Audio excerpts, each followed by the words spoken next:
Human history is littered with the remains of empires that equated material size with permanent success.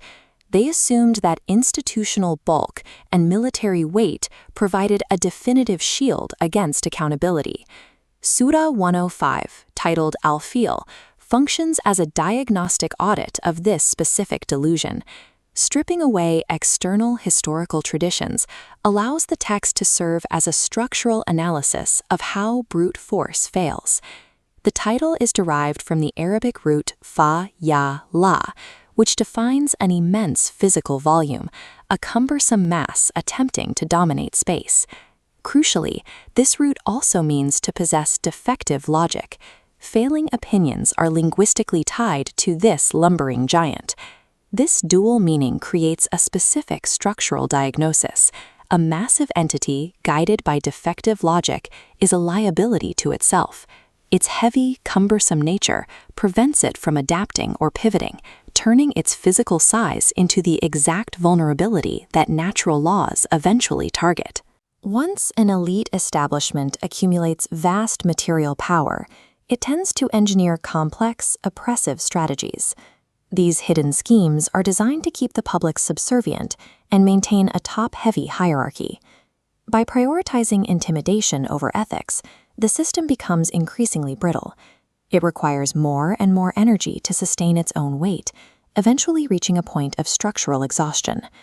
The text introduces tadlil, a protocol of disorientation, forcing a calculated strategy off track.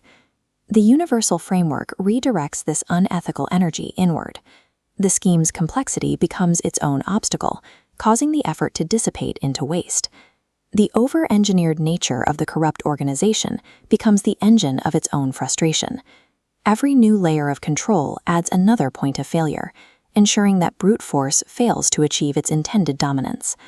Long-term stability requires moral equilibrium. Without it, the universe naturally triggers a sequence that neutralizes the energy of oppressive strategies before they can become permanent. Dismantling a corrupt empire occurs through high-velocity, asymmetric events. The universe deploys agile microforces that the lumbering bureaucracy of the giant cannot outmaneuver. This process demonstrates that the overarching architecture can dismantle a massive force without needing to deploy an equivalent physical army. It functions through the law of cause and effect. Every human decision launches a trajectory of action that is inextricably linked to its source. An oppressive policy creates a specific momentum. While it travels away initially, it is bound by the mechanics of the system to return to its point of origin. These returning consequences move with a speed and multidirectional agility that rigid bureaucracies are simply not built to handle. The establishment is hit from multiple angles by successive waves of crises, overwhelming its central command and exhausting its resources. The mechanism is described as Sijjil, a term referring to an official record or ledger. It is the unalterable accounting of the elite's hidden structural debts. This ledger tracks every fraudulent transaction, creating a cumulative weight the system must reconcile. The system eventually materializes these abstract debts into hard physical impacts. Recorded corruption transitions into a tangible crisis. These manifest as unavoidable realities on the ground: hyperinflation, loss of public trust, or institutional paralysis. When these accumulated debts strike, they shatter the rigid foundations, physically dismantling the invincible empire by the weight of its own history. The empire is destroyed by the return of its own recorded actions.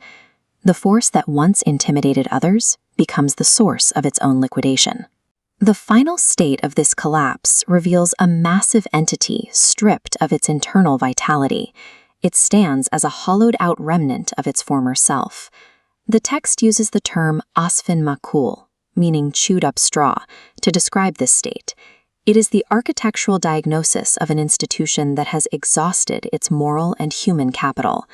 While the imposing facade of an empire may briefly remain, the core has been consumed from within. It becomes a fragile shell, ready to crumble under the slightest environmental pressure. This liquidation serves as a cosmic cleanup mechanism. It ensures that toxic, non-functional power structures are removed, preventing their decay from triggering a wider civilian collapse across the global environment. Relying on heavy, arrogant momentum to crush objective truth is a strategy that leads to a certain termination. The precise mechanics of the universe ensure that any empire built on brute force and defective logic will ultimately be chewed up and discarded.